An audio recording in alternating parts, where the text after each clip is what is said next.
नमस्कार। अक्सर ऐसा होता है ना कि अंग्रेजी के शब्द तो पता होते हैं, पर जब बोलना होता है तो जुबान पर सही शब्द ही नहीं आते।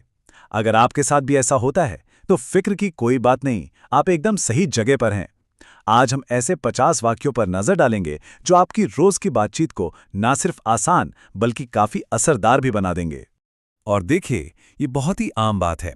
हम सब ग्रामर सीखते हैं, हजारों शब्द रट लेते हैं, लेकिन जब असल में किसी से बात करने की बारी आती है तो बस चुप हो जाते हैं, है ना? पर चिंता बिल्कुल मत कीजिए। आज हम इसी उलझन को सुलझाने वाले हैं। यूं समझिए कि आज वो चाबी मिलने वाली है जिससे बातचीत का हर ताला बड़े आराम से खुल जाएगा। तो चलिए शुरू करें। देखिए, किसी भी आदत को बनाने का सबसे अच्छा तरीका क्या है? सुबह से ही उसे अपना लेना। तो हम भी कुछ ऐसे ही वाक्य देखेंगे जो दिन की शुरुआत से ही अंग्रेजी में सोचने और बोलने में हमारी मदद करेंगे। ये देखिए, कितना आसान है। एक तरह से आप अपनी सुबह की एक छोटी सी कहानी बना सकते हैं। जैसे ही उठें, मन में बोलिए, आई जस्ट वोक अप। फिर जब तैयार हो रहे हों तो आई एम गेटिंग रेडी। और घर से निकलते वक्त आई एम लीविंग नाउ। बस इन 3 छोटे छोटे वाक्यों से ही अंग्रेजी बोलने की एक अच्छी आदत की शुरुआत हो सकती है। और हाँ, बात सिर्फ यहीं तक नहीं है। सुबह सुबह और भी कई चीजें होती हैं, है ना? तो ये वाक्य भी बहुत काम आते हैं। मान लीजिए आपको थकान लग रही है तो आप कह सकते हैं, आई एम फीलिंग टायर्ड। भूख लगी है, आई एम हंग्री। कोई काम है तो I am busy right now. और अगर किसी काम को टालना है तो बस कह दीजिए, I will do it later. Simple. अच्छा, सुबह की बात तो हो गई। अब आते हैं उस हिस्से पर जहां ज्यादातर लोग अटक जाते हैं। बातचीत को आगे कैसे बढ़ाएं? अक्सर होता यह है कि हम इसलिए चुप हो जाते हैं क्योंकि या तो हमें समझ नहीं आता कि सामने वाला क्या कह रहा है, या फिर हमें ये नहीं सूझता कि जवाब क्या दें। तो ये वाक्य आपके लिए एक तरह से पावर टूल्स हैं। ये आपको बातचीत का कंट्रोल वापस देते हैं। अगर कुछ समझ नहीं आया तो घबराने की कोई जरूरत नहीं है। आप आराम से पूछ सकते हैं, व्हाट डू यू मीन, या कैन यू रिपीट दैट। ये सवाल पूछना इस बात की निशानी है कि आप बातचीत में पूरी तरह शामिल हैं, और ये न समझने के डर को भी खत्म कर देता है। और ये देखिए, असल बातचीत बिल्कुल ऐसी ही होती है। एक सवाल फिर एक जवाब। जैसे किसी ने पूछा, व्हाट इज गोइंग ऑन, यानी क्या चल रहा है, तो आप झट से कह सकते हैं, लेट मी चेक, यानी मुझे देखने दीजिए। ये कितना नेचुरल और कॉन्फिडेंट साउंड करता है ना? अच्छा, कुछ जवाब ऐसे होते हैं ना जो लगभग हर सिचुएशन में फिट हो जाते हैं। इन्हें तैयार रखना बहुत काम आता है। जैसे किसी ने कोई प्लान बताया, आप कह सकते हैं, दैट साउंड्स गुड। कोई सवाल पूछा जिसका जवाब नहीं पता, कह दीजिए, आई एम नॉट श्योर। ये आपको सोचने का टाइम भी देते हैं और बातचीत में कोई ऑकवर्ड साइलेंस भी नहीं आता। चलिए बात करते हैं एक बहुत ही पावरफुल चीज की, विनम्रता की। देखिए, ये सिर्फ प्लीज और थैंक यू बोलने के नियम नहीं हैं।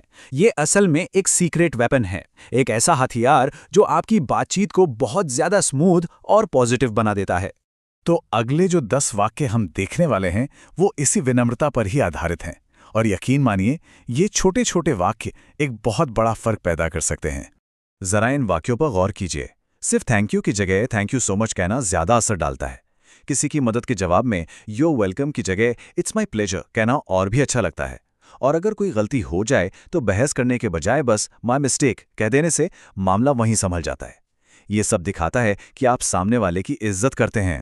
सोचिए, किसी ने आपके लिए कुछ छोटा सा भी काम किया और आपने कहा, that's very kind of you. ये एक छोटा सा वाक्य सामने वाले के दिल पर बहुत गहरा असर छोड़ता है। ये दिखाता है कि आपने उनकी कोशिश को सराहा है, और फिर लोग आपसे जुड़ना, आपसे बात करना और भी ज्यादा पसंद करते हैं। ठीक है, तो हमने दूसरों से कैसे बात करें ये तो देख लिया, पर एक बातचीत और भी होती है, वो जो हम लगातार खुद से करते हैं। और असली आत्मविश्वास वहीं से शुरू होता है। ये सब हमारी अपनी सोच, हमारी मानसिकता का खेल है। ये वाक्य सिर्फ बोलने के लिए नहीं है, ये एक तरह के मंत्र हैं जो आपकी सोच को ताकत देते हैं। जब आप अपने मन में दोहराते हैं, आई कैन डू इट, तो आपका कॉन्फिडेंस खुद ब खुद बढ़ जाता है। I will try my best कहने से परफेक्शन का प्रेशर हट जाता है। ये वो अंदरूनी ताकत है जो आपको बिना डरे अंग्रेजी बोलने में मदद करेगी। और इन सब की जड़ में बस एक ही बात है, बिलीव इन योरसेल्फ, खुद पर यकीन। अगर ये नहीं है तो दुनिया की कोई भी ट्रिक, कोई भी तकनीक काम नहीं कर सकती। तो चलिए अब आते हैं सबसे जरूरी पड़ाव पर, देखिए, सिर्फ जान लेना ही काफ़ी नहीं होता है ना। असली काम तो तब होता है जब हम उस जानकारी को अपने हुनर में बदलते हैं। तो अब वक्त है एक्शन लेने का। तो ये रहा एक बहुत ही सिंपल रोज का प्रैक्टिस प्लान। बस 3 छोटे छोटे कदम। पहला, आज सीखे हुए वाक्यों में से कोई भी 10 इस्तेमाल करके नए सेंटेंस लिखिए। दूसरा, उनमें से कोई 5 वाक्य चुनकर एक छोटी सी बातचीत बनाइए, मतलब एक छोटा सा डायलॉग। और तीसरा, बस 5 मिनट के लिए शीशे के सामने खड़े होकर उसे बोलिए। That's it. और हाँ, एक बात हमेशा याद रखिएगा, हमारा मकसद परफेक्ट अंग्रेजी बोलना नहीं है। हमारा मकसद है अपनी बात को सामने वाले तक पहुंचाना, कम्युनिकेशन। तो गलतियों से बिल्कुल मत डरिए, आज से ही शुरू कीजिए, क्योंकि कोशिश करना परफेक्ट होने से कहीं ज्यादा जरूरी है। तो अब सवाल यह है कि इन 50 वाक्यों में से वो पहला वाक्य कौन सा होगा जिसे आप आज इस्तेमाल करने वाले हैं। जरा सोचिए और अपनी अंग्रेजी बोलने के सफर की शुरुआत आज से अभी से कीजिए।